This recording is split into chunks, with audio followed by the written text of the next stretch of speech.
복된 주님의 날 우리에게 주시는 하나님의 말씀은 마태복음 18장 21절부터 35절까지 말씀입니다. 그때 베드로가 나와 이르되 주여, 형제가 내게 죄를 범하면 몇 번이나 용서하여 주리이까? 7번까지 하오리이까? 예수께서 이르시되 내게 이르노니 7번뿐 아니라 7번을 70번까지라도 할지니라. 그러므로 천국은 그 종들과 결산하려 하던 어떤 임금과 같으니 결산할 때에 10,000달란트 빚진 자 하나를 데려오매 갚을 것이 없는지라.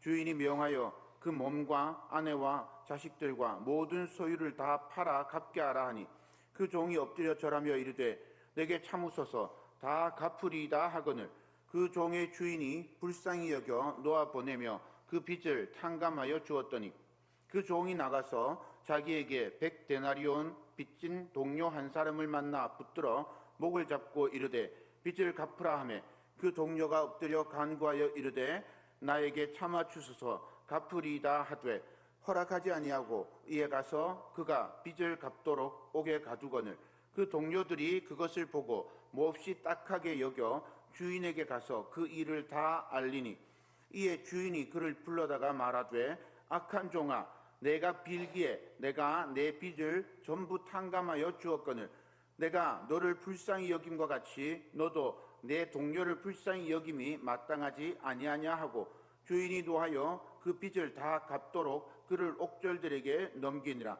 너희가 각각 마음으로부터 형제를 용서하지 아니하면 나의 하늘 아버지께서도 너희에게 이와 같이 하시리라. 아멘.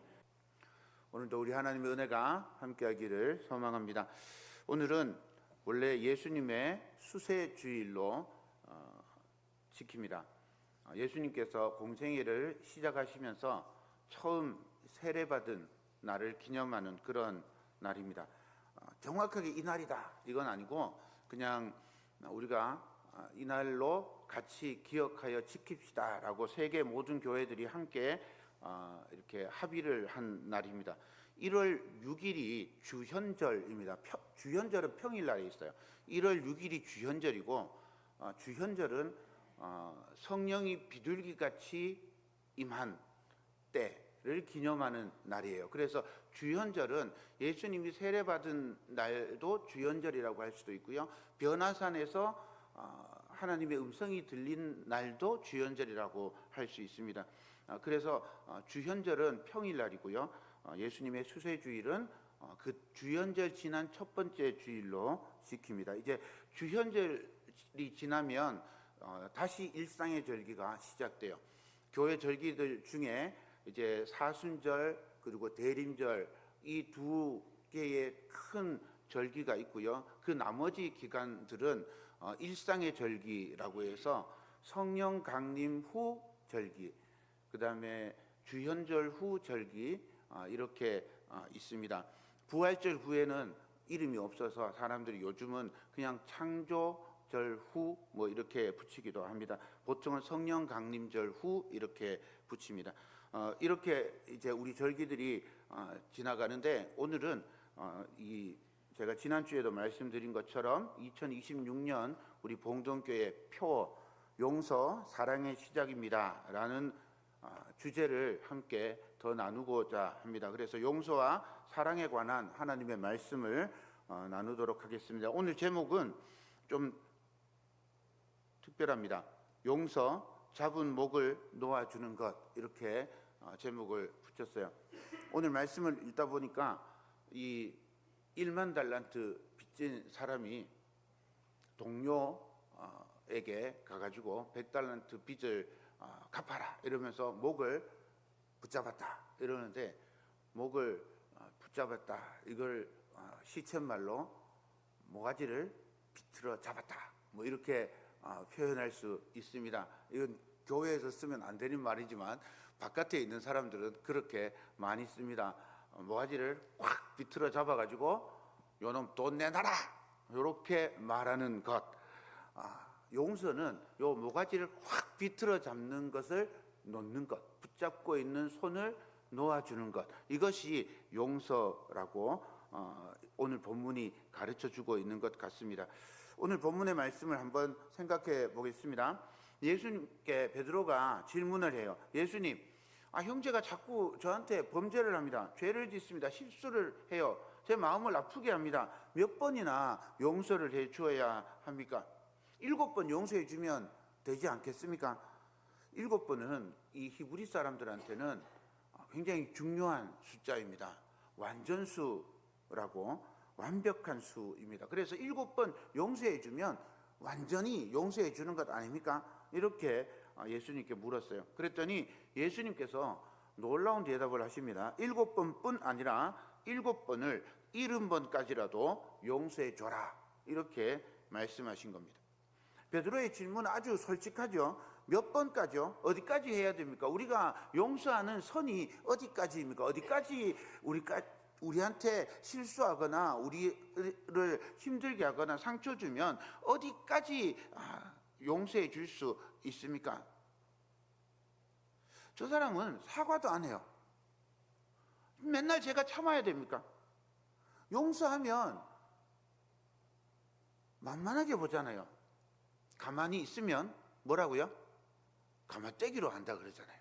아니, 가만히 있으면 가마떼기로 하나 왜 나를 이렇게 자꾸 힘들게 하냔 말이에요. 그래서 베드로가 7번을 제안한 겁니다. 사실 이것도 굉장히 너그러운 제안이죠. 한번 여러분들 생각해 보세요. 7번 내 마음에 똑같은 일로 상처를 받으면 그걸 똑같이 용서해 준다는 거 쉬운 일이 아닙니다. 그런데 예수님은 이 너그러운 베드로의 말에 이 숫자 감각을 아예 무너뜨려 버립니다. 22절입니다. 예수께서 이르시되 내게 이르노니 7번뿐 아니라 7번을 70번까지라도 할지니라. 7번을 70번 하면 몇 번이에요? 산수를 잘 못해가지고 490번, 그렇죠? 490번 용서해가지고 요놈 자식 내한테 한번 490번 세고 491번 잘못하면 잡아야지, 이렇게 어금니 깎여물고 이렇게 있으라는 이런 말이 아닙니다. 아까 히브리 사람들한테 7은 완전수라 그랬잖아요. 히브리 사람들한테 7은 완전수고 제일 좋아하는 숫자는 10이에요. 그래서 7과 10이 합쳐지면 진짜 좋은 수예요. 우리나라는 12 좋아하잖아요. 그죠? 12 좋아하고 또 뭐 좋아하죠? 10 좋아하죠. 그래가지고 60갑자 좋아하잖아요. 히브리 사람들도 비슷해요. 그래서 7, 10 이런 거 좋아합니다. 그래서 합쳐서 70 그리고 7 그걸 두 개를 곱해가지고 490번 용서해라, 이렇게 생각하는 게 아닙니다. 예수님이 하시는 말씀은 용서는 계산하고 셈하는 일이 아니라 우리가 사는 삶의 방식이다라고 말씀하시는 거죠. 용서는 횟수가 아니고 복음의 체질이라고 가르쳐주고 계십니다. 그래서 질문의 방향을 바꾸는 거예요. 몇 번 용서해야 합니까? 라는 질문을 너는 얼마나 큰 용서를 받았는가? 라는 질문으로 바꾸라고 말씀하시는 거죠. 용서는 횟수가 아니라 용서의 크기로 다시 보라고 그렇게 말씀해 주고 있습니다. 이 질문은 우리에게도 똑같이 적용됩니다. 우리는 얼마나 큰 사랑을 하나님께 받았습니까? 이거 먼저 생각하라는 거죠. 그러면서 예수님께서 비유의 말씀을 들려주십니다. 한 임금님이 있었어요. 임금님의 신하들과 이제 결산 회계를 시작합니다. 그런데 이 한 신하가 1만 달란트라는 어마어마한 빚을 졌다고 그럽니다. 이 액수는 그냥 뭐 큰 돈이겠거니 뭐 이런 이야기가 아닙니다. 이 돈은 사실상 갚을 수 없는 돈이라는 의미입니다. 절대 갚을 수 없다는 걸 표현하기 위해서 1만 달란트라는 말을 쓴 겁니다. 실감이 잘 나지 않죠? 1만 달란트 얼마나 될까요?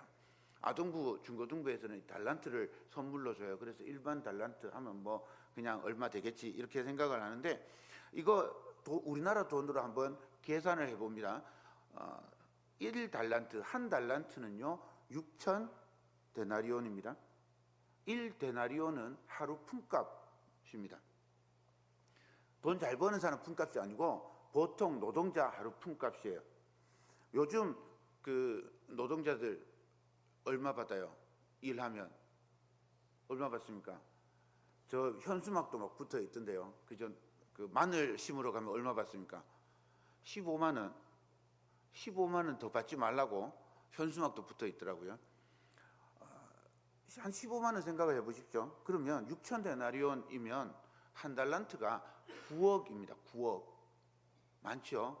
그러면 1만 달란트는 얼마일까요? 저는 계산이 안 되더라고요. 그래서 저 혼자 여기 9천억 적었어요. 9천억을 적었는데 아닌 것 같아. 그래가지고 계산기를 막 두드렸더니 계산기가 오류가 나오더라고요. 제 핸드폰에 있는 계산기는 9천억 곱하기 1만을 못해요. 그래서 다시 컴퓨터에서 계산을 했더니 9조라고 그렇게 답을 가르쳐 주더라고요. 순간적으로 계산이 안 될 정도로 큰 돈인 거죠. 어마어마한 돈입니다. 개인이 뭐 이렇게 해가지고 돈을 벌 수 있는 그런 금액이 아닌 거죠. 다른 방법으로 또 계산을 해보면요. 금 한 달란트는 34kg입니다. 요즘 금값 엄청 비싸잖아요. 한 돈에 요즘 얼마 하나요? 얼마 하게요? 제가 살려고 그러면 91만 7천 원. 이번 주에 제가 그 금거래소에 가봤더니 91만 7천 원 달라 그래요. 90만 원 그냥 대충 계산해가지고 금 한 달란트를 계산하면 81억쯤 됩니다. 81억. 놀라지도 않아요. 그럼 1만 달란트는 얼마인가요? 81조. 81조.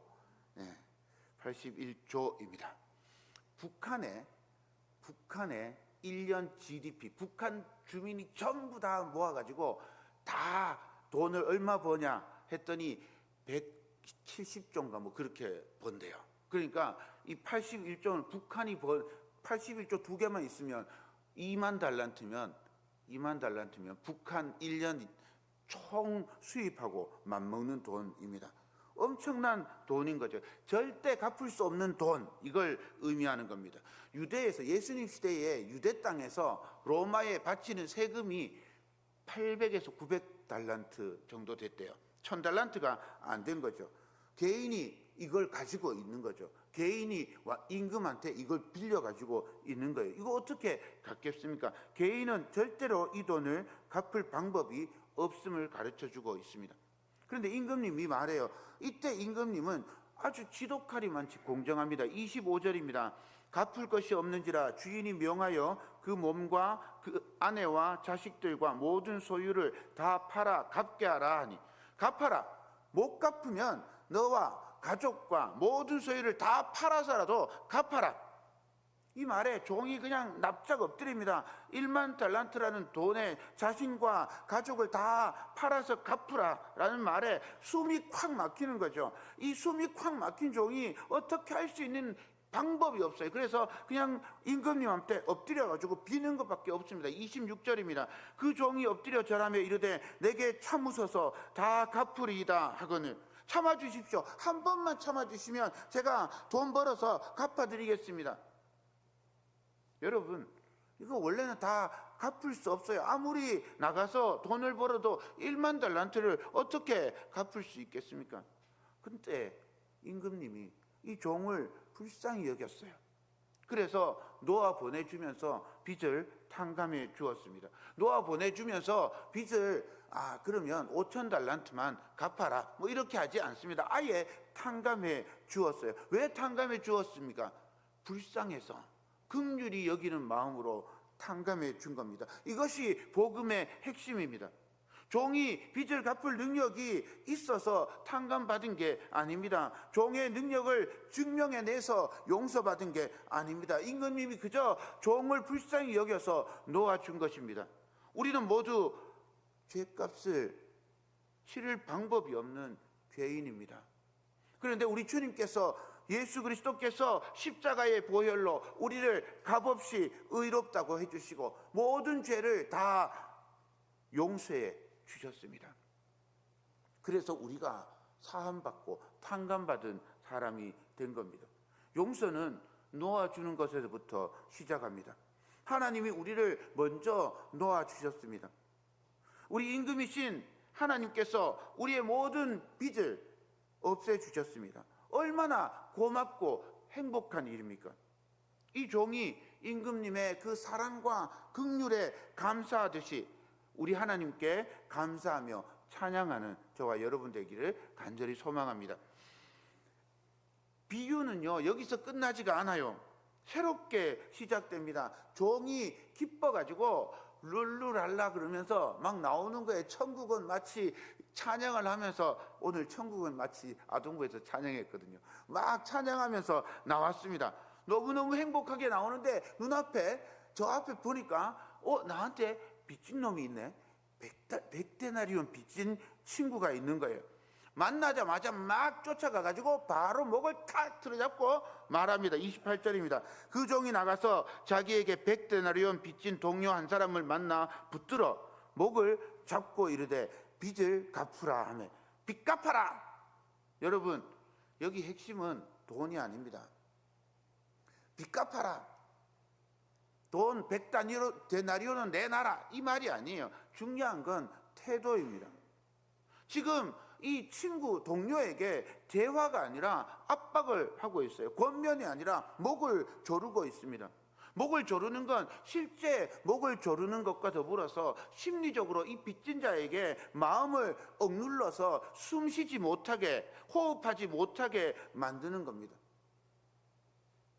그냥 저는 새 가슴이라 가지고 한 돈 1,000만 원만 빚이 있어도요, 여기가 꽉 눌린 것 같아요. 숨을 쉴 수가 없어요. 가슴을 막 두드려도 숨이 안 쉬어져요. 그래서 빨리 이걸 없애야 되겠다, 막 이런 생각밖에 안 들더라고요. 목을 틀어진다는 건요, 빚이 있다는 건 그래요. 사람이 실제로 목을 안 틀어지어도 숨을 못 쉴 정도로 답답한 거예요. 자기가 임금 앞에서 숨도 못 쉬고 그렇게 자비를 구하고 용서를 구하고 그랬던 마음 다 잊어버리고 동료의 친구의 목을 움켜잡고 숨을 쉬지 못하게 하는 이 태도가 문제인 겁니다. 동료가 엎드려 빕니다. 29절입니다. 그 동료가 엎드려 간구하여 이르되 나에게 참아주소서 갚으리이다. 참아주십시오. 갚아주겠습니다.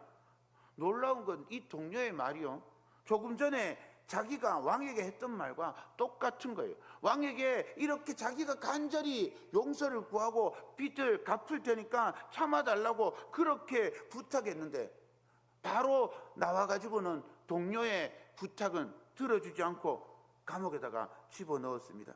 사랑하는 여러분, 예수님은 이 이야기를 통해서 우리에게 질문하고 계십니다. 너는 하나님 앞에서 자비를 구하면서 사람 앞에서는 왜 심판자가 되려느냐? 너는 용서받았으면서 왜 용서를 막아버리느냐? 사랑하는 여러분, 어쩌면 이게 우리 모습인지도 모릅니다.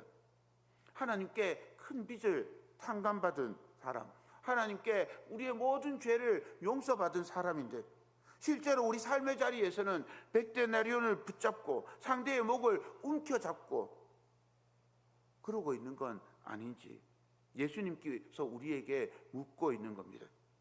그래서 용서는 어쩌면 감정의 문제가 아니라 기억의 문제입니다. 무엇을 기억하느냐? 내가 받은 은혜를 기억하면 손을 펼 수 있어요. 내 상처를 기억하면 손을 움켜쥘 수밖에 없습니다. 사람들이 그 일을 이 동료가 불쌍해서 임금님께 알렸어요. 임금님이 그 종을 불러서 말합니다. 32절과 33절입니다. 이에 주인이 그를 불러다가 말하되 악한 종아, 내가 빌기에 내가 내 빚을 전부 탕감하여 주었거늘 내가 너를 불쌍히 여김과 같이 너도 내 동료를 불쌍히 여김이 마땅하지 아니하냐 하고, 악한 종아, 내가 너를 불쌍히 여겨서 빚을 탕감해 줬는데 너는 왜 내 동료를 불쌍히 여기지 않느냐? 여기서 우리는 예수님의 마음을 명확히 알 수 있습니다. 그리스도인들에게 용서의 근거는 상대의 자격이 아니라 내가 받은 자비입니다. 용서의 출발점은 상대의 변화가 아니라 하나님의 은혜가 내 안에서 살아나고 있는가입니다. 하나님의 은혜가 내 안에 살아나고 하나님께서 나를 구원해 주시고 내 모든 빚을 탕감해 주시고 나를 하나님의 자녀로 삼아 주신 그 은혜가 크면 그 은혜의 크기만큼 내 손에 여유가 생기고 상대에 대해서 여유가 생기는 겁니다. 그런데 내가 하나님의 은혜를 생각하지 못하고 하나님의 은혜를 기억하지 못하면 아주 작은 일에도 상대의 목을 틀어지게 되는 겁니다. 예수님의 결론은 이렇습니다. 35절입니다. 너희가 각각 마음으로부터 형제를 용서하지 아니하면 나의 하늘 아버지께서도 너희에게 이와 같이 하시리라. 이 말씀은 우리를 겁주려고 하시는 말씀이 아닙니다. 오히려 이렇게 들을 수 있습니다. 용서를 거부한 채 살아가면 너희는 결국 감옥에 들어가게 된다. 그 감옥은 철창이 있는 감옥이 아니라 원망의 감옥이고 분노의 감옥이고 관계 파괴의 감옥입니다. 사랑하는 여러분, 용서가 무엇입니까? 용서는 그 사람이 잘했다라고 인정하는 게 아닙니다. 용서는 아무 일도 없었다라고 말하는 게 아닙니다. 용서는 목을 잡던 손을 놓는 것입니다. 그 손을 놓는 이유는 내가 더 이상 심판자의 자리에 앉지 않겠다는 결단이고 하나님께서 내 목을 움켜쥐지 않음에 대한 감사의 표현입니다. 혹시 오늘 우리 마음속에 목을 잡고 싶은 그런 사람이 있습니까? 말로는 안 하지만 마음으로는 붙들고 있는 사람이 있습니까? 원망은 내가 독을 마시고 상대가 죽기를 기다리는 것과 같다고 합니다. 독을 든 사람은 상대가 무너지기를 바라면서 독을 마시지만 실제로 죽는 사람은 독을 마신 사람이잖아요. 독을 아무리 들고 있어도 상대가 안 마시면 아무 상관이 없는 거죠. 독을 내가 마시면 내가 죽는 거란 말이죠. 용서하지 않으면 독을 내가 마시는 것과 같은 거예요. 원망하고 있으면 내가 독을 마시고 있는 거죠. 무너지는 건 자기 자신인 겁니다. 잠이 깨고 얼굴이 굳어지고 말이 날카로워지고 다른 사람과의 관계까지도 망가지고 신앙의 기쁨도 사라져버립니다. 그래서 주님은 우리를 살리기 위해서 놓아라라고 하시는 겁니다. 요한복음 11장에서 예수님이 나사로를 살리시고 이렇게 말씀하십니다. 풀어놓아 다니게 하라. 죄와 허물로 죽은 인생이 예수 그리스도의 은총으로 살아났습니다. 새 생명을 얻었어요. 그를 풀어놓아 다니게 해주어야 참 인간으로 회복될 것입니다. 구원의 은혜를 받은 우리는 갚을 수 없는 빚을 탕감받은 사람입니다. 사람을 살리기 위해 이 땅에 오신 예수님의 그 사랑을 입은 성도는 그래서 그 사랑을 흘려보낼 수 있어야 합니다. 사랑하는 여러분, 우리 주님의 사랑을 흘려보내는 성도, 풀어놓아주는 성도, 용서하고 탕감하는 성도가 되기를 축원합니다. 이런 말씀만 들으면 사실 마음에 불만이 생길 수 있어요. 죄송합니다. 제가 인간도 안 될 놈인데 인간 같지 않은 놈을 내가 무조건 용서해야 됩니까? 오늘 말씀만 읽으면 예수님이 무한히 한도 끝도 없이 용서하라는 말씀처럼 들립니다. 그런데 앞부분을 함께 읽으면 범죄한 동료를 무조건 용서하고 즉시 화해하라고 말씀하지 않으십니다. 용서와 화해는 다른 말입니다. 용서와 화해는 구분할 수 있어야 합니다. 용서는 내 마음에서 손을 잡고 있는 걸 놓는 겁니다. 그리고 하나님께 내 마음의 방향을 돌리는 겁니다. 내가 심판하는 자리에서 내려와서 하나님 앞에 엎드리는 결단입니다. 그런데 범죄한 동료와의 변화 상관없이 그거하고 상관없이 그냥 내가 목을 놓아주고 내가 옥죄는 손을 풀어놓는 것, 그게 용서인 거고요. 화해는 이 범죄한 동료와의 관계를 다시 회복하는 과정입니다. 그러니 주님께서 무조건 용서하고는 즉시 화해하라고 말씀하지 않습니다. 화해는 과정이 필요합니다. 나 혼자 화해한다고 화해가 되는 게 아니잖아요. 화해는 언제나 상대와의 관계 속에서 이루어집니다. 예수님께서는 범죄한 동료를 무한히 용서해 주지만 그 잘못을 권면하고 증인을 세우고 공동체가 함께 죄를 다루도록 가르쳐주고 있습니다. 마태복음 18장 15절입니다. 내 형제가 죄를 범하거든 가서 너와 그 사랑과만 상대하여 권고하라. 많이 들으면 내가 내 형제를 얻은 것이요 그랬습니다. 사랑하는 여러분, 용서는 다시 그 자리에 들어가서 또 당해라. 죽을 때까지 당하다가 그냥 마음이 썩어져 문드러져라, 뭐 이런 말이 아닙니다. 용서는 내가 그 사람의 목을 쥐고 죽이려는 마음을 내려놓는 것이고, 동시에 지혜롭게 죄를 다루어서 죄가 내 주인이 되지 못하게 하는 겁니다. 용서는 내가 사는 방법이에요. 화해는 함께 사는 길입니다. 화해하라는 것은 더 지혜롭게, 더 이 상대편과 관계 속에서 풀어나가야 되는 문제지만, 용서는 내 마음에서 할 수 있는 겁니다. 그래서 용서는 사랑의 시작입니다. 우리 공동체는 어떤 공동체입니까? 말로 사람을 조르는 공동체가 아니라, 정죄로 숨통을 막아버리는 공동체가 아니라, 소문으로 목을 붙잡는 공동체가 아니라, 비교와 평가로 목을 조르는 공동체가 아니라, 서로를 살리는, 서로의 숨통을 트이게 하는 그런 공동체가 되어야 할 줄로 믿습니다. 가정도 마찬가지입니다. 부부가 서로 목을 붙잡고 있으면 집이 감옥이 됩니다. 부모가 자녀의 목을 붙잡고 있으면 아이의 영혼이 움츠려듭니다. 자녀가 부모의 목을 붙잡고 있으면 관계가 끝없는 전쟁으로 바뀔 겁니다.